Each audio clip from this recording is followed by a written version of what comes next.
1914 had a profound effect on the suffragettes. On the one hand, the movement was undermined as a schism opened between the pacifists who followed Sylvia Pankhurst into a socialist grouping based in the East End and the patriots who remained loyal to Mrs. Pankhurst and her other daughter Christabel. However, the war strengthened the cause by providing women with the opportunity to prove that when it came to serving their country, they were equal to men.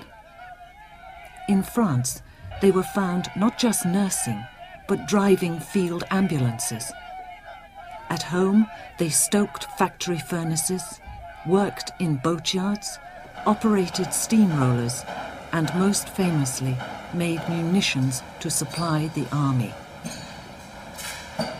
In 1916, it was perceived as necessary by the government to make alterations to the law and order that men serving at the front, and therefore away from home, should be able to register their votes. The contribution that women were making to the war effort could not be overlooked. Therefore, a conference on electoral reform was set up to examine all aspects of the franchise.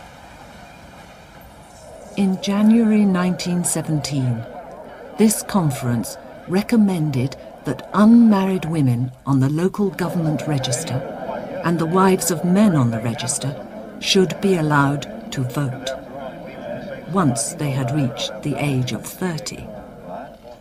The age limitation was included to prevent the creation of a female majority.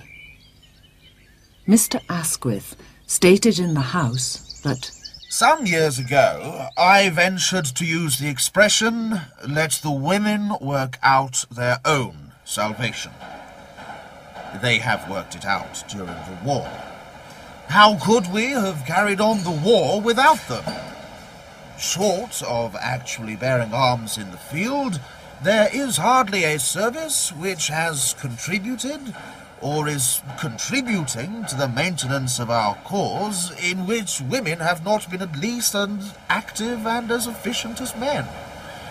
I, for my part, feel it is impossible, consistently either with justice or expediency, to withhold from women the power and right of making their voice directly heard.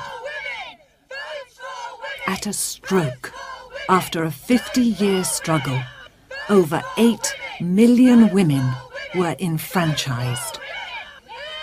The Great War, which had claimed so many lives, was to rage on for another 10 months. But at home, the battle for votes for women was well and truly won.